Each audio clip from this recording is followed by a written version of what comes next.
अस्सलामुअलैकुम दोस्तों, क्या हाल हैं? उम्मीद करते हैं अब ठीक ठाक होंगे। और अगर हमारी वीडियो आपको पसंद आए तो मेहरबानी करके लाइक और कमेंट्स ज़रूरी हैं। शुक्रिया। आइए वीडियो की तरफ चलते हैं। मैं हूँ नीला, मेरा साथ देंगे नौमान।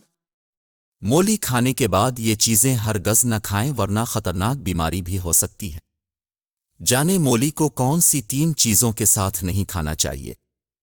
सर्दी की शाम हो या बारिश का मौसम, गर्म गर्म अगर मोली के पराठे हो जाएं तो वाह क्या बात है।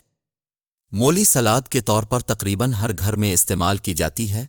ये वो सब्जी है जिसे कई लोग पसंद करते हैं जबकि मुतअद्दिद इसे पसंद नहीं करते। बेशक ये बात भी हर कोई जानता है कि किसी भी चीज़ की ज़्यादती हमारे जिस्म के लिए अच्छी नहीं होती। जहां उन्हें खाकर फ़ायदा हासिल होता है वहीं कुछ ऐसे संगीन नुकसान भी हैं जिससे इनकार नहीं किया जा सकता। हमारे मुआशरे में लोगों को मुख्तलिफ ग़िज़ाओं की इफ़ादियत तो बताई जाती है, लेकिन ये नहीं बताया जाता कि इन चीज़ों को कौन सी अशिया के साथ नहीं खाना चाहिए। आज हम आपको मोली के कुछ ऐसे नुकसान बताने जा रहे हैं जो यकीनन इससे कब्ल आपको मालूम नहीं होंगे। मोली और टमाटर घरों में जब सलाद बनाई जाती है तो बिलाशुबा इसमें प्याज, टमाटर, खीरे और मोली शामिल की जाती है।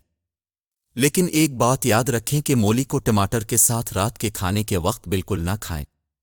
अमूमन रात का खाना दिन भर के लंबे वक्फे के बाद खाया जाता है, जिसकी वजह से मैदे में गैस बनना शुरू हो जाती है। और अगर आप उसके बाद मोली को टमाटर के साथ खाएंगे तो ये आपके सीने में सख्त जलन का बायस बनेगी।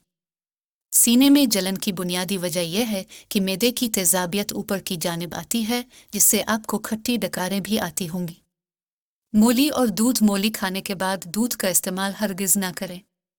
मूली और दूध की तासीर एक दूसरे से मुख्तलिफ हैं, और चूंकि मूली 26 से 40% तक कीमियाई मादों से मिलकर बनी है, लिहाजा मैदे में जाकर ये किसी भी किस्म के रिएक्शन का बायस बन सकती है, जिसकी वजह से आपकी जान भी जा सकती है। रिएक्शन में मुख्तलिफ एलर्जीज और बुखार शामिल है। आपके जिस्म पर बदनुमा दाग भी आ सकते हैं।